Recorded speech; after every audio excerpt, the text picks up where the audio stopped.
Hey y'all, just here with a review of H.P. Lovecraft's Rats on the Walls, as collected here in the Best of H.P. Lovecraft, Blood-Curdling Tales of Horror and the Macabre.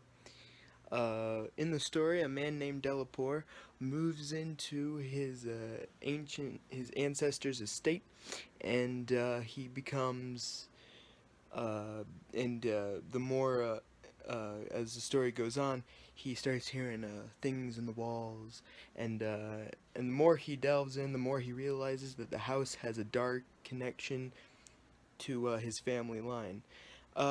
So I think in the grand scheme of H.P. Lovecraft, I can see why it's collected in the best of H.P. Lovecraft, but I wouldn't necessarily say it's one of the actual best Lovecraft. Not to say that it's bad.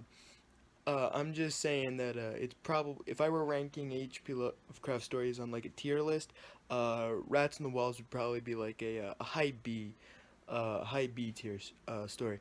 I really like the ending, especially one of the last bits where the main character Delapore slowly descends into insanity, and how it's written is it starts off in English, and then it goes into random phrases, and then it turns into animalistic groans, and it just gets more and more disturbing. Though I think most of that probably came from the brilliant Ian Gordon over at Horror Babel's reading of the story, which helped me while reading it.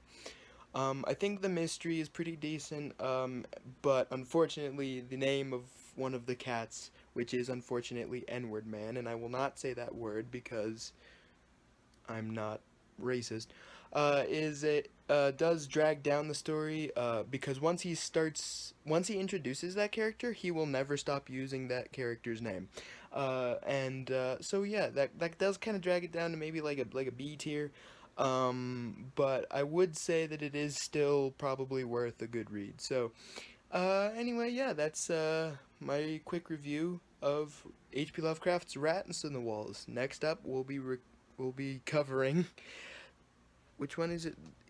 The Picture in the House.